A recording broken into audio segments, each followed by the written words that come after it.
Good morning, everyone, and welcome to Benque, Viejo del Carmen. Miss Natalie, thank you for that warm introduction, and it is a great honor and joy to be participating in this COBEC conference with you, with friends old and new. And it is a great honor for John Paul II Junior College to welcome you to our home as our friends. As we begin this conference, we're mindful of its theme, Finding What Matters. And an image that helped me to put in perspective this theme comes from ceramics. Here in Western Belize, the Mayan ceramics is emblematic of the culture that thrives here. But my mind moved to the east, to the Japanese ceramic tradition of kintsugi. Kintsugi is a compilation of two words meaning gold and joining. Joining together pottery, ceramics, with gold. You see, when a pot breaks apart, it can be seen as useless. But in this Japanese tradition, those shards can be brought together with a gold powder infused lacquer that welds the pieces together. And the veins of gold running between the broken shards makes an artifact, a vase, a bowl, more beautiful, more resplendent than the original. And in some ways, all of us individually or relationally, all of us institutionally have been greatly challenged by the COVID-19 pandemic. It's been hard. And as, God willing, the pandemic fades and becomes an endemic part of life, we can move on to business as usual. But I think we'd be missing flecks of gold that can help fuse the brokenness of our past together and help us find what really matters. There are saints who boldly pray for problems because they know that when we're confronted by problems, everything that is secondary is jettisoned and everything that is essential can remain. If we have contemplative vision, if we take the time to tarry in our minds and peacefully examine what has been brought to us through this pandemic, we might be able to grow to a new level of self-identity or even to a new level of purpose and meaning for the institutions in which we serve. And so I would like you to reflect with me and reflect in your conversations with one another through the workshops and the time that we spend together on what our experiences have been and what we've learned about ourselves, what we've learned about what is fundamental to us, where our priorities are now or where they should be in the future, and how it is that we can come together in our institutions to reflect this new depth and wealth of meaning that we have found through the pandemic. May your time with us in Benque Viejo help you find what matters.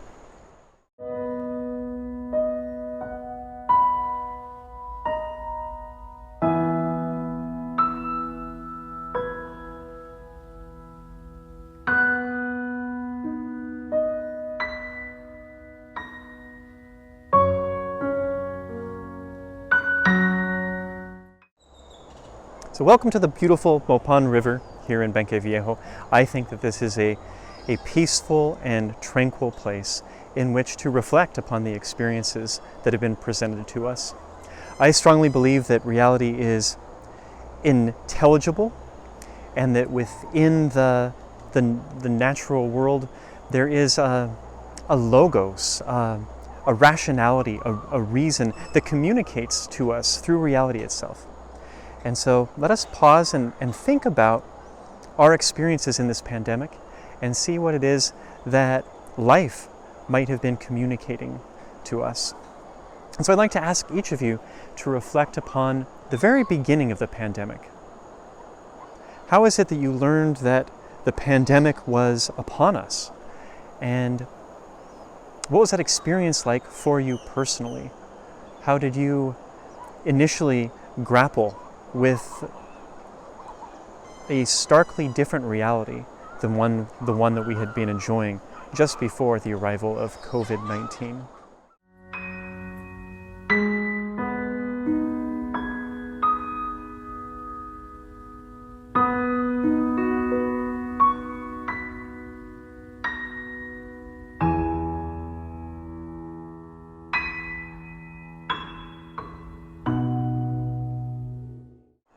So for my part, I was affected by the pandemic because it initially spread quite swiftly to Italy.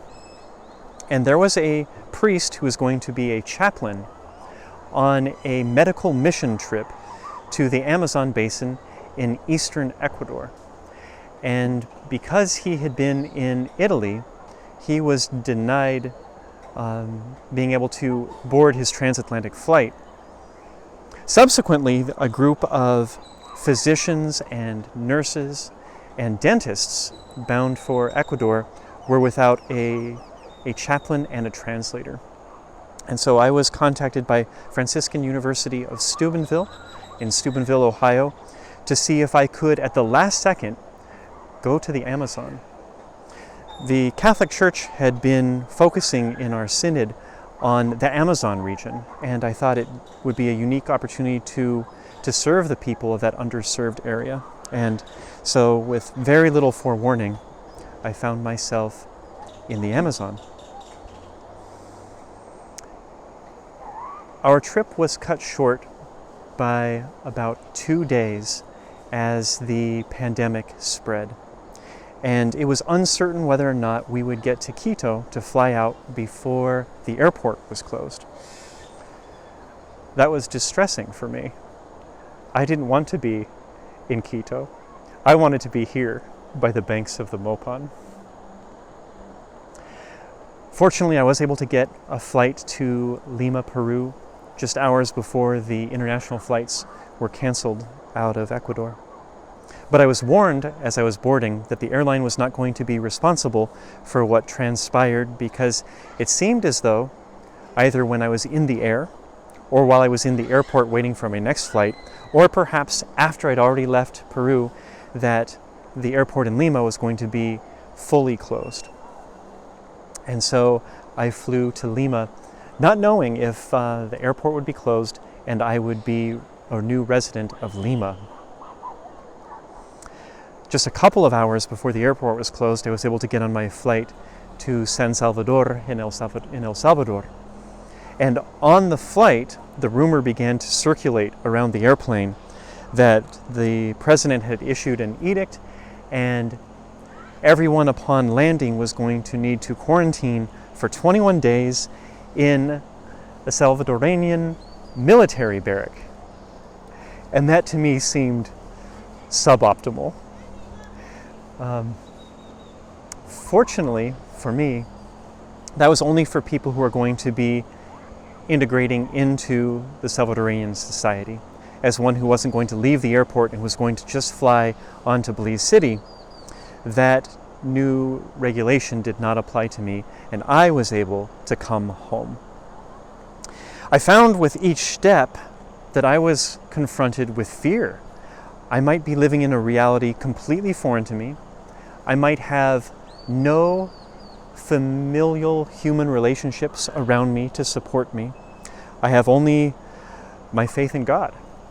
And at times I found that to be, for spells, insufficient. And when I found myself starting to grow in anxiety or concern, I paused and I went back to the banks of a river where I had bathed and prayed in Ecuador. In Quechua, the name of the river means big river. It's Hatunyaku, a tributary of the Amazon. And I prayed a rosary there. And as I was praying, I was filled with comfort and peace, because growing up on a cattle ranch in Idaho, I, in the Amazon basin, was so far removed from anything that I could even imagine that it was stunning to me the way that life itself had led me by the hand to the banks of this river. and that I would feel comfortable with the Quechua people and comfortable ministering to them, comfortable with the university students who were translating, comfortable with the medical teams, was just a really rare moment of being comfortable in my self-identity and being extremely grateful for the way that I have been led into myself. And as I was finishing this time of prayer by the banks of the river, I had this certitude that kind of shook me. And it was that this time of comfort is now decisively coming to an end. That God, that being itself, is asking me to be stripped, purified, refined. The things were about for me to get much more difficult. And I knew with conviction that it was true, and I knew that it would be okay. And so as I was fearfully trying to get to Quito, as I was trepidatiously flying to Lima, as I was with great concern was landing in El Salvador, I had to pause and remind myself of the lesson that I had learned on the banks of that river. It was a lesson that I kept returning to time and again. And so I want to invite you to think and reflect upon, where did you find your anchor? Where or in whom or with what did you find security, peace, purpose, mission, conviction, steadiness, when everything around us seemed to be crumbling by the wayside? We'll share with you this little video clip. After praying, I bathed in the river, and coming out of the river, I made this little video, which we'll play for you.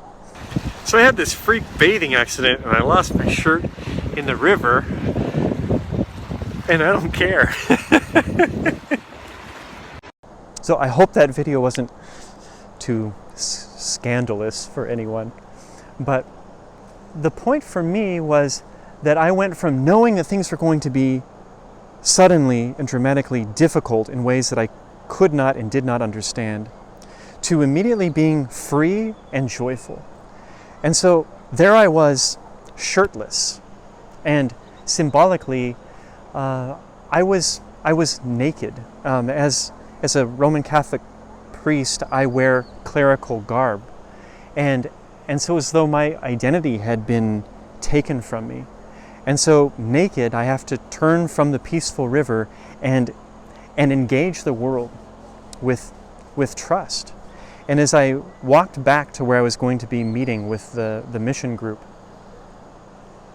suddenly students were all abuzz, and people with international phone plans were getting texts saying that airports are closing and the students aren't going to be allowed to go back to the University of Franciscan in Steubenville, that the campus was being closed and the seniors weren't going to be able to resume in-person classes. And all of a sudden, we were in a world dramatically different than the one we were in before.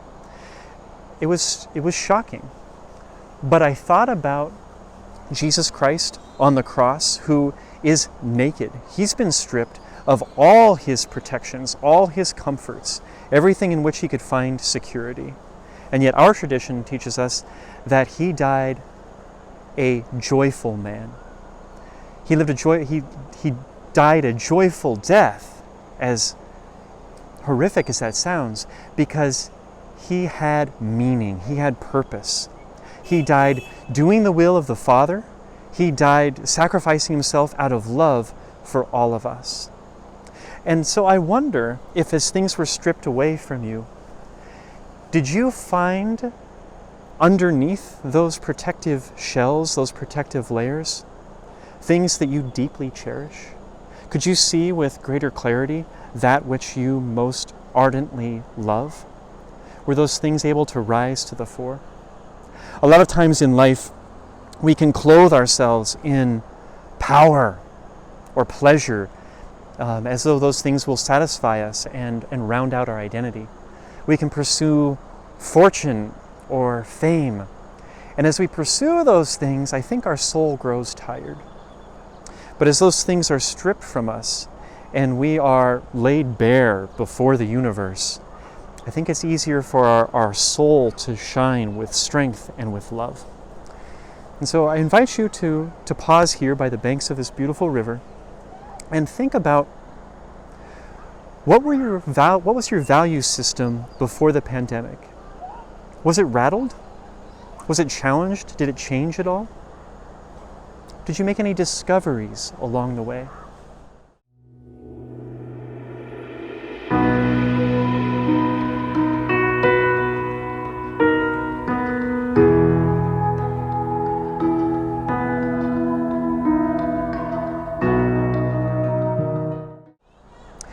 We're going to now enter into Benque Viejo del Carmen, and we're going to walk together through the pandemic as it was experienced by people here in Benque and in the institution of John Paul II Junior College. And I hope from that we can draw lessons that might help each of you in your own lives, in your own context, with your own beliefs, to find what truly matters.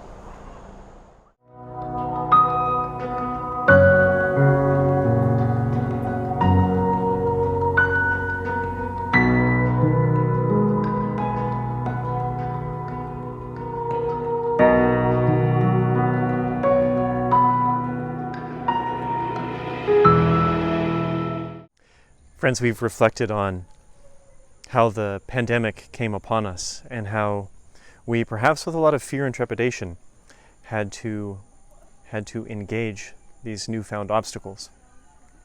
Now I'd like us to think about what it was like when we were kind of in the steady everyday of our pandemic experience, both personally and in the institutions where we serve.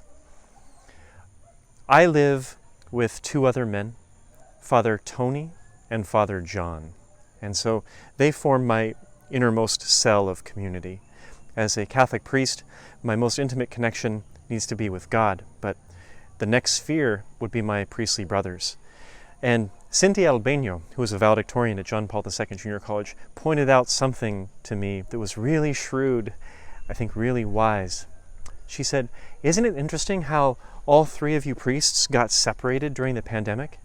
And each one of you got put in the place where you would least want to be?"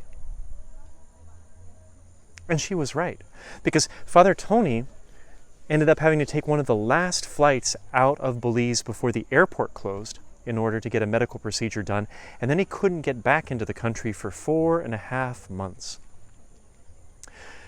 Father John, as the pandemic accelerated and as the lockdowns intensified, went to Belize City. And then there was a ban on intra-district travel, and Father John could not get back to the western fringe of Belize.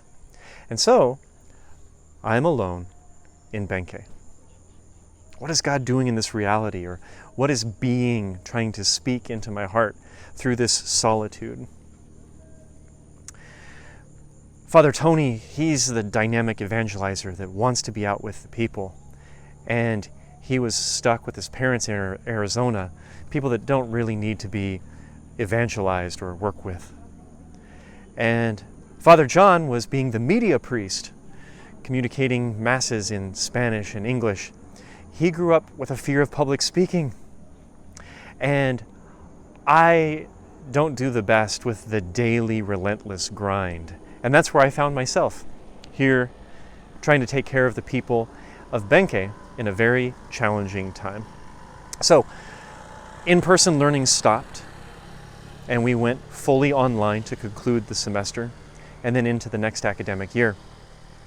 But the needs of education took a back seat very quickly, because in order to try to keep COVID out of Belize, we went into a rather extensive and lengthy lockdown.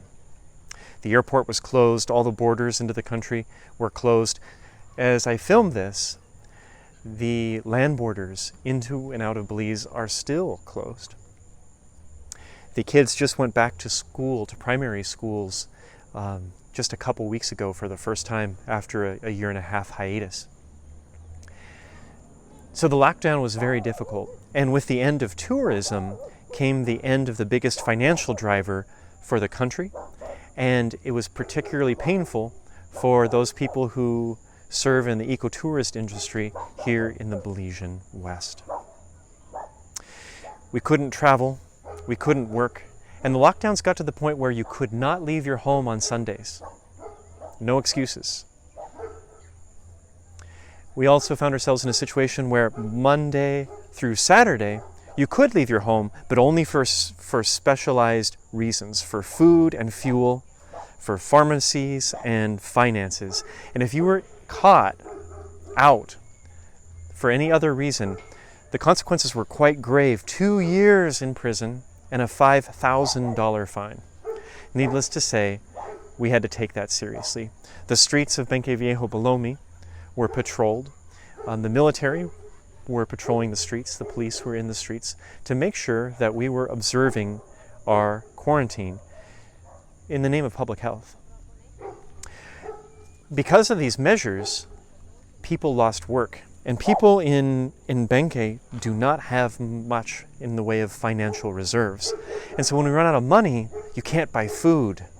What do you do? Well, you sell what you can, but what do you do when there's nothing left to sell? That's where we found ourselves. One morning I woke up at 4:40 a.m., complete darkness, but I heard a rustling and a murmur in the streets. And I looked, and there were 80 people at 4:40 in the morning in the streets outside of Our Lady of Mount Carmel Catholic Church. And what were they doing there?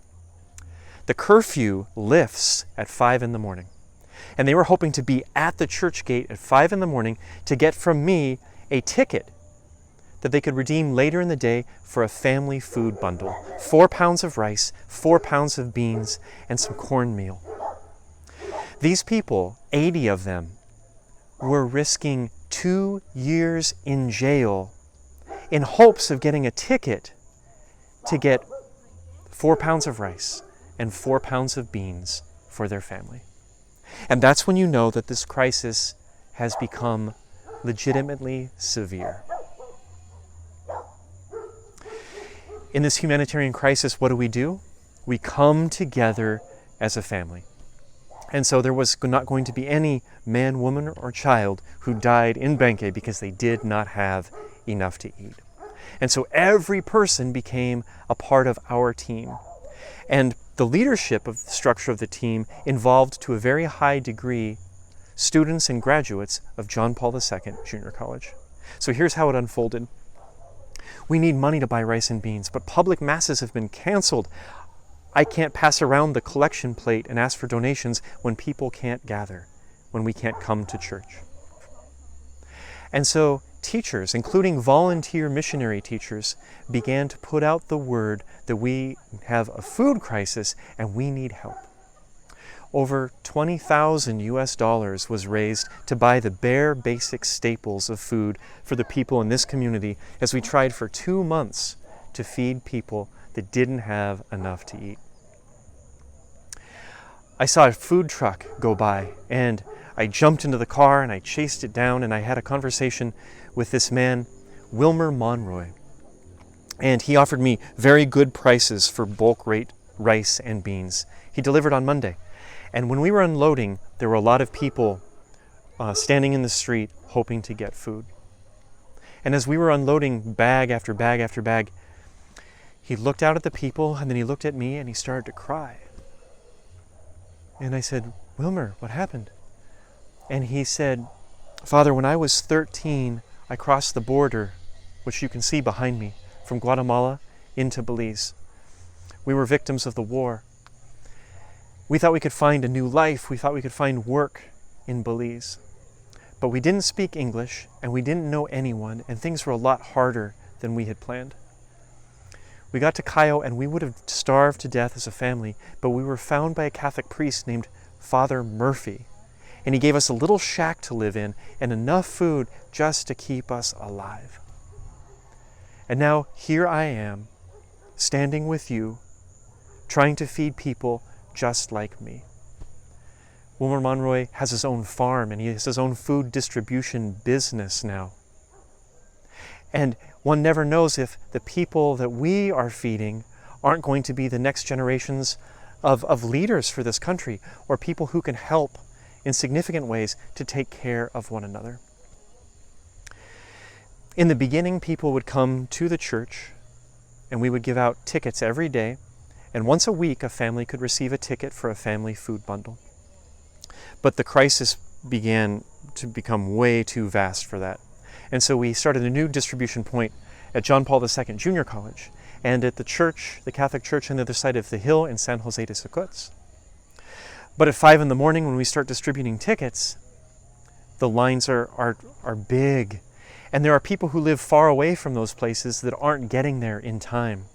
We don't want them to go to jail and leave their home at 4:15 in the morning just trying to get food. And so we also started collection points at different places throughout the valley so that everyone could have access. The junior college students, they sacked and bundled food, and it got to the point where we were feeding over 2,000 people a week, giving away over 2,000 pounds of rice, 2,000 pounds of beans, and they could orchestrate the flow of people and also help to ensure that each family received not more than one time. We know that we are material beings, we need food, but we're also spiritual beings, and we really in those days needed hope. And so these students would also assemble the recipients in small groups with social distancing and give them messages of hope, give them messages of health and hygiene, give them messages of faith so that we could better be protected from the virus and be better servants of one another in really difficult times. I was so encouraged and impressed by the talks, the leadership, the self-giving of the students and graduates of John Paul II Junior College. It's typically the elders who take care of the youth. And to see people in their teens and in their 20s taking care of all of us was nothing less than exceptional. And we really did need taking care of. Perhaps the greatest tragedy that has befallen Belize in her short history, she became an independent country in 1981, was that two young men, they were born here in this town. They won the national championship in football and soccer when they were in primary school. They went off to medical school and they both became medical doctors. They came back to Belize to serve and started families. And then on back-to-back days, at the age of just 33, both these twin medical doctors died of COVID. And they were hometown heroes. Belize has less than 30 medical doctors, and we lost 2 on the same weekend. I was at the back fringe of Benque, Viejo, ministering through the window to a woman who was dying of COVID. And I left her window when I heard that the bodies of the twins were arriving in town. And so I drove to the entrance to our community and was going to escort them to the cemetery to give them a burial. They couldn't have a mass inside a church, but we were going to give them an outdoor burial. And thousands of people from our town lined the boulevard behind me. It was the first time that many individuals had left their homes. It was a sign of solidarity and a tribute to the sacrifices that these doctors and that all of our medical care frontliners had been investing in our community. And as the sun was setting, as it is now, we buried these men. And people from Benque stood upon all of the tombs and the graves as the sun went down, and you could see the silhouettes of hundreds of bodies standing in unison. And you had a sense that together we are going to rise from these graves. We're going to rise from this death, this pestilence of COVID. It was a really tragic and a really somber and a really beautiful moment. A son of one of the doctors came to me and he gave me a hug. And then he gave me 2 Legos pressed together in the form of a cross, a red cross, a symbol of the medical profession. And he gave me this red cross and said, when my daddy got sick, this was the last present he gave me, a Lego set. Daddy's not with me now. You're the only padre that I have left. And he gave me a hug. Situations like that break one's heart. So the medical clinic here in town is now named after the Guerra brothers as a tribute to their noble sacrifice. The people were hungry, the people were scared, and the people were dealing with a terrible disease, and many persons have underlying conditions. Grandma lives with the family. Large families, small homes, a lot of risk. What was the greatest challenge for you during this time of COVID? Mine was trying to respond to this food crisis without the collaboration of my brother priests. But I knew that God was with me. I knew that I needed to be pressed and challenged to discover more fully who I am. And God did not leave me stranded. He rose up from this town a great cadre of people who collaborated and worked for the well-being of all. By the end of the real challenging part of the pandemic, we had over 150 volunteers serving. Food was like a hall pass, and we could share faith and frijoles. There were people in wheelchairs and elderly who would not get to ticket distribution stations. And so we had over 100 people that would come to the church every week to get family food bundles and take them out to whomever they know that needed support. It was a beautiful gesture of solidarity. Easter started in the darkness. It started in tears and lamentation. It started without hope. But the sun broke. And we as a community, we were suffering, but the light of charity came out and it began to shine over this whole town. And I think that we are closer as brothers and sisters than we ever were before. And the junior college is now recognized as a sanctuary and a home.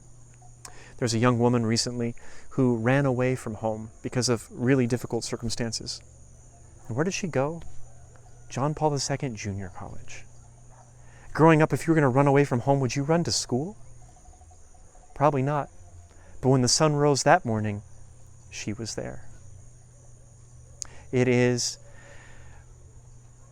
a great source of joy for me to be working for this institution because as a liberal arts school, our values, our ethos is a little different than conventional schools. We're not preparing students to get a job. That's not the point of education from our perspective. We are forming generalists, people who are experts of humanity. They spend 2 years studying diverse things and learning to think broadly and deeply and question and probe into the world of principles and values and how to apply those into everyday life. But when we hit a crisis, when we hit a pandemic, these were the principled young people who arose and said, "How can I serve?" I get an email from Keemer on Sunday saying, "Father, is there anything I can do?" And I said, "I really need someone to clean the church on either Monday or Tuesday because we have little groups going in there and I need to make sure that the area is sanitized and safe." And he goes, "Father, can I do it both days?" That sort of spirit is not something you expect from someone who's 19. I was giving out 40 family food bundles, and the 41st person in the line was a man who came from the fringe of town. And I had nothing for him. And I said, "Sir, if you could wait just a second, a man did donate a loaf of baked bread. I could get that for you." But he was hoping for a family food bundle, and all he got was a little loaf of bread. He took it home. I found out that that man's daughter is a student at John Paul II Junior College. And I contacted her and I said, "I'm so sorry we couldn't get you a family food bundle." And she said, "That's okay, Father. Just knowing that you are out there and that you care helps all of us. It helps us to know that we are not alone." I then went to her neighborhood and she went out and identified the 25 neediest families in her area and brought them to John Paul II Junior College for support. I again apologized and she said, "Father, we didn't get that family food bundle, but because of that, we were able to feed all of these families. And she said, and Father, even though we didn't get the rice and beans, we all got a piece of that bread. And there was love in it for all of us. And that's what we really need to be able to get us through. That sort of humility and broadness of vision, the lack of selfishness that we find in those statements, really touched my heart.